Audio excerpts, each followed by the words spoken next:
នៅកន្លែងមន្ទីរពេទ្យណាទីពេទ្យគេហៅមន្ទីរពេទ្យវិកលចរិតទីពេទ្យព្យាបាលមនុស្សឆ្កួតណាមនុស្សសតិមិនគ្រប់អីអញ្ចឹងណាហ្នឹងហើយគេហៅជំងឺសរសៃប្រសាទជំងឺមិនគ្រប់អីហ្នឹងមិនគ្រប់ទឹកអីហ្នឹងហ្នឹងហើយគេព្យាបាលជំងឺសរសៃប្រសាទហ្នឹងហើយគេហៅពេទ្យឆ្កួតណាយើងនិយាយឲ្យស្រួលស្ដាប់ថាពេទ្យឆ្កួតហ្នឹងណាអញ្ចឹងថ្ងៃមួយក្រុមគ្រូពេទ្យហ្នឹងគាត់ចង់ធ្វើតេស្ត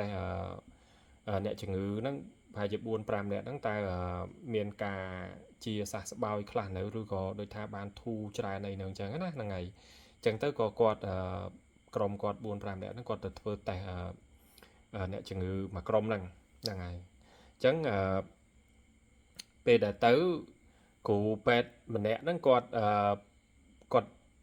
អ្នកធ្វើតេស្តហ្នឹងគាត់ក៏បបួលអ្នកជំងឺឆ្កួតទាំងអស់ហ្នឹងគាត់បបួលទៅឲ្យទៅហែលទឹកឲ្យចុះទៅហែលទឹក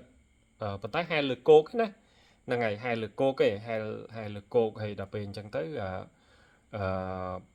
គ្រូពេទ្យដែលធ្វើតេស្តហ្នឹងក៏ដូចថាគាត់លោតទៅមុនគេអញ្ចឹងណាគាត់លោតទៅមុនគេធ្វើលោតប្រងអញ្ចឹងទៅតែលើគោកគេហ្នឹងហើយធ្វើលោតប្រងទៅហើយធ្វើហែលខ្វាយធ្វើឆ្លក់ទឹកធ្វើអីណាអញ្ចឹងណាហ្នឹងហើយអឺដល់ពេលអញ្ចឹងទៅគេ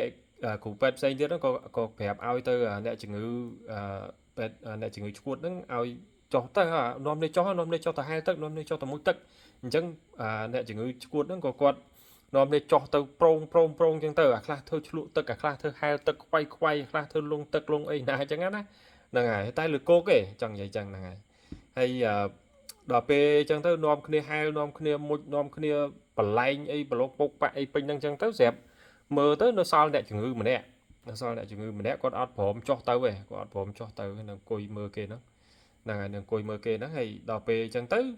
ក្រុមគ្រូពេទ្យហ្នឹងក៏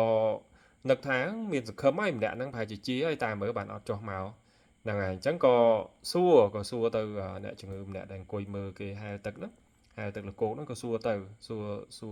អ្នកជំងឺហ្នឹងសួរថាហើយអាម៉េចបានជាលោកមិនចុះទៅក្នុងទឹកហែលទឹកគេអញ្ចឹងទៅអ្នកជំងឺឆ្លើយថាយីឲ្យខ្ញុំចុះទៅមិនទឹកជ្រៅសឹងអីហ្នឹងហើយ